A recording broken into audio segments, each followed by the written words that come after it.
Good afternoon, honorable judges, guests, and fellow cadets. I've noticed that you're all awfully quiet right now.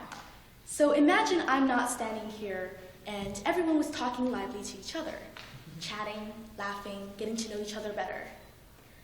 I'm sure that you would be talking too, doing your best to join in the conversation and fit in with everyone else.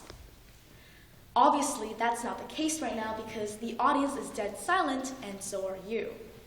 Even if you really wanted to hum that song that's been stuck in your head for a long time now, you won't do it. Not because you can't, but because you won't. You don't want to be doing something that's out of place, that's wrong, and you know that you will be judged for it. That is the power of conformity, and that is the power of social and peer influence that we're all so afraid of, even though we barely try to understand what it is. The most common misconception about peer pressure is that it's a verbal form of convincing or even threatening someone, when almost always it is subtle. When my friends started cursing and acting up in grade 7, they didn't come up to me and say, "Hey, you should do this and this, or else we're not going to be friends with you and you're not welcome here anymore because, well, you're a loser." I just followed through with what they did. I imitated their behavior, and just so that they could like me better, and so I could join in with their conversations easier.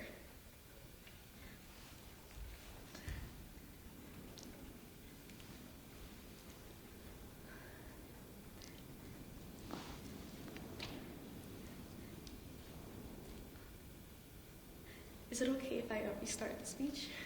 Go ahead. Okay, sorry. Everyone was so good, I'm getting a bit nervous. I can go from there. Okay. Thank you. I imitated their behavior so they could like me better and so I could join in their conversations easier. Now, you might still be thinking, oh my gosh, how could they do that to you? How could you let them do that to you? They're such terrible people, right? You know, you just gotta be yourself. You don't have to listen to what they're saying. But in reality, that same group of friends were people who convinced me to join clubs and activities I never would have tried in the first place. They were the same people who made fun of me when I did stupid things so I wouldn't do them again. And one of them, who I can't thank enough, changed my outlook on life completely and motivates me to become a better person, someone with help to other people, someone who is just like her. It's so confusing because everyone tells you to be yourself and to fight the norm, but they don't tell you that to conform and to fit in is a completely normal and crucial part of transitioning from adolescence to adulthood. They don't tell you that peer pressure involves observing, adapting, and improving yourself over and over again, and they don't tell you that humming in a silent audience will only make you look bad.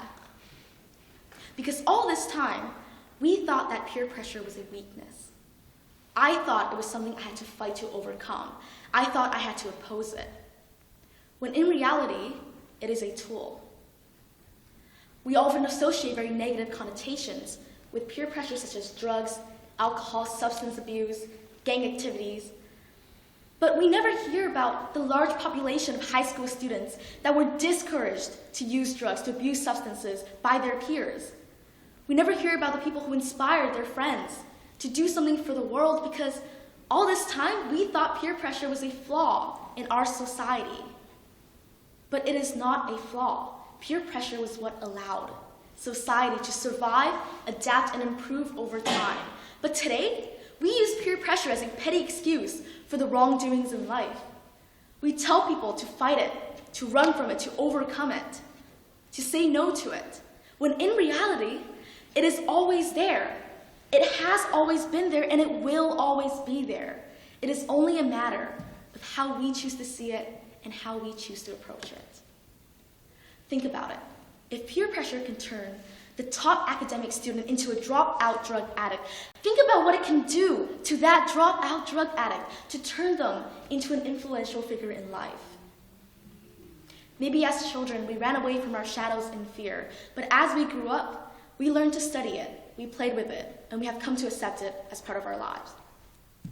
It's time that we do the same for peer pressure. I urge everyone here today to stop condemning peer pressure and start thinking about how we can use the endless, the boundless powers of social and peer influence to benefit our youth today. Instead of showing the student population countless videos and speeches about how they should stop following the crowd and say no to peer pressure, why can't we change that crowd we loathe so much?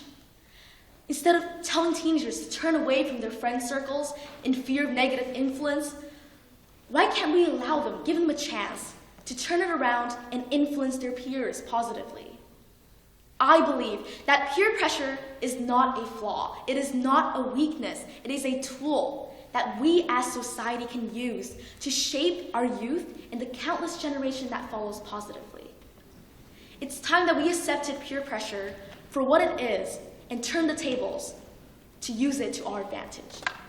MC.